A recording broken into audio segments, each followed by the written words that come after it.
अध्यात्म विज्ञान कोई धर्म या संप्रदाय नहीं है, ये स्पिरिचुअल साइंस है जो कुदरत के कानून पर आधारित है।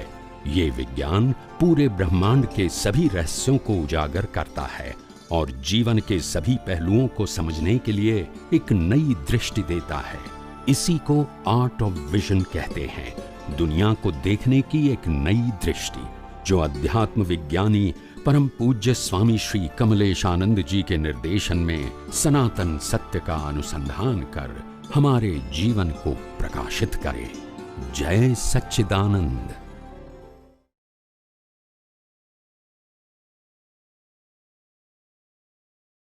जी जय सच्चिदानंद।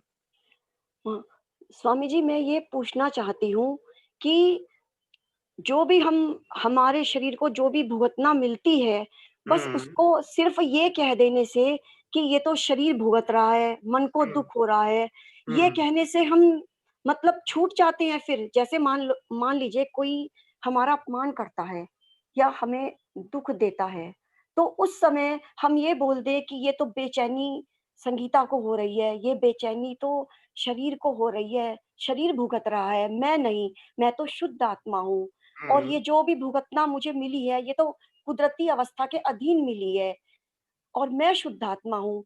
लेकिन तो इससे इससे हम छूट जाते हैं इतना बोलने मात्र से। नहीं, अगर इतने बोलने से छूटने की प्रक्रिया शुरू नहीं होती है तो ये नहीं मानने से छूट जाओगे?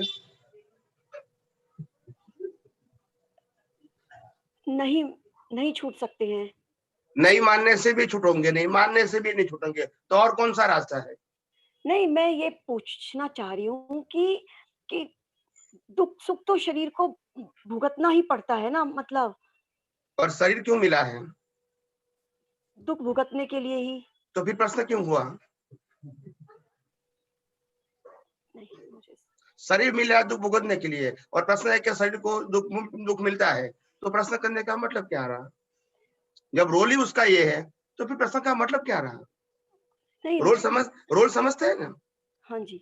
नहीं, मैं स्वामी जी, मैं ये पूछना चाह बोलिए। रही हूँ कि मतलब जो भी दुख सुख, अच्छा बुरा, भला बुरा, अपमान, जो भी कुछ मिलता है, तो हम ये अपने मन में मतलब ऐसा विचार करें, ऐसा सोच लें कि ये तो दुख शरीर को हो रहा है, मन को हो रहा है, ये मैं नहीं हूँ।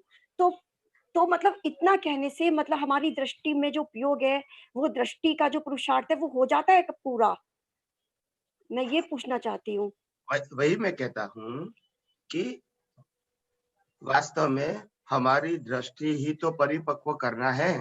अगर मन वचन काया को परिपक्व करोगे तो भी उसको जलाना है, यस और नो? हाँ जी, यस। और आत्मा तो शाश्वत है ही, हुँ।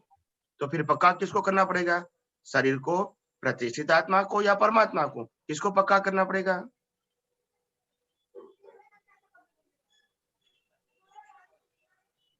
दृष्टि को बोलिए। पक्का करना पड़ेगा। बस, तो बात वहीं पे आ गई जो हम कहते हैं। हुँ, हुँ। बात तो वहीं भी आ गई ना फिर। हुँ, हुँ, हुँ। अच्छा स्वामी जी, जो अभी आपने एक उदाहरण दिया था कि जैसे ये जैसे जैसे आप, मैं आपको सिंपल समझाऊं। अगर आप 5 साल की, 7 साल की या 10 साल की लड़की हो और आपने कभी रोटी नहीं बनाई, मगर माताजी कहती है अभी आपको तो धीरे धीरे कुछ खाना पकाना सीखना पड़ेगा, तो इसीलिए आप रोटी अपने आप बनाओ, और इसीलिए चलो भाई मैं ये आपको गूंद के लुआ बना के दे देती हूँ, मगर कम से कम इसको आपको तैयार तो करो, रोटी तो बनाओ। आप समझे ना? हुँ, हुँ। तो फिर आप अटेंशन देके रोटी को गोल बनाने की कोशिश करते हैं, यस और नो? यस, फिर भी गोल नहीं होती है, करेक्ट?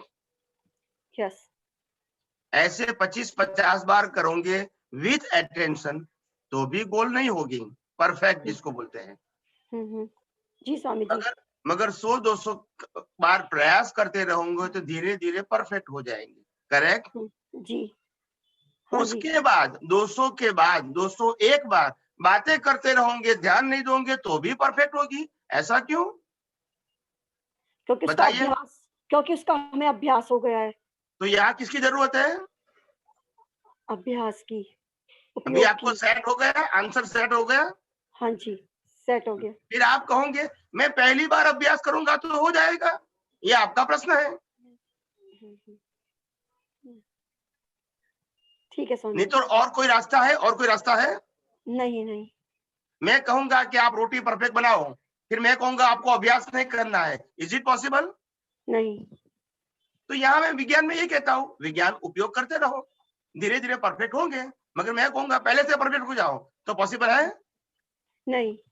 वो स्वामी जी वो एकदम से जैसे कोई जैसे बुरा व्यवहार करता है, तो वो हमें पता तो समझ में तो आ गया कि ये सब कर्मोदय के अधीन है, लेकिन फिर भी वो एकदम अंदर से स्वीकृत नहीं होता है, तो भी दुःख बहुत हो जाता है।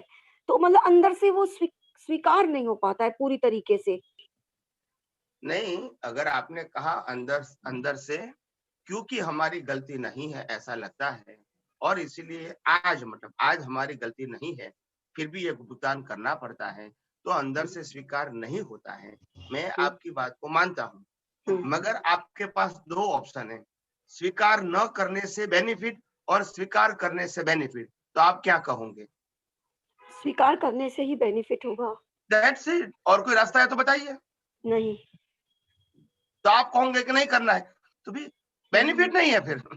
क्योंकि सामने तो हमें हमने पहले क्या किया है वो तो हमें दिखता नहीं है, लेकिन जो सामने अपमान कर रहा है या बुरा व्यवहार कर रहा है, वो तो हमें एग्ज़ैक्ट दिख रहा है। तो इस वज़ह से मतलब वो भुगतना थोड़ा ज़्यादा आ जाती है, ये हो जाता है कई बार।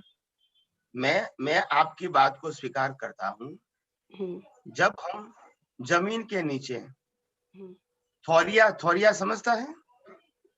काँटा हुँ, वाले, हुँ, हुँ, आप समझते हैं जिसको काँटा होता है, हुँ, जो इर्द-गिर्द लगाए जाते हैं ताकि वहाँ से कोई प्राणी वगैरह अंदर न चला जाए, उसके हुँ, थौरिया बोलते हैं जो काँटे वाला होता है।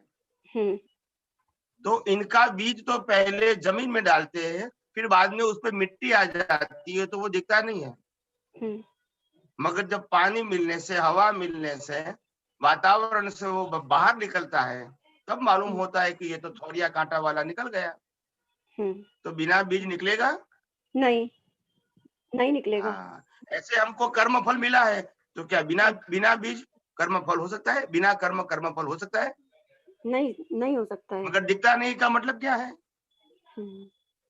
हाँ, नहीं वो हमको कई माता बार हो जाता है हमको वो म हमको क्योंकि माता-पिता मिला, हमको क्या हुँ, दिखा? हुँ। हाँ, नहीं स्वामी जी मैं समझ गई आपकी बात। हुँ।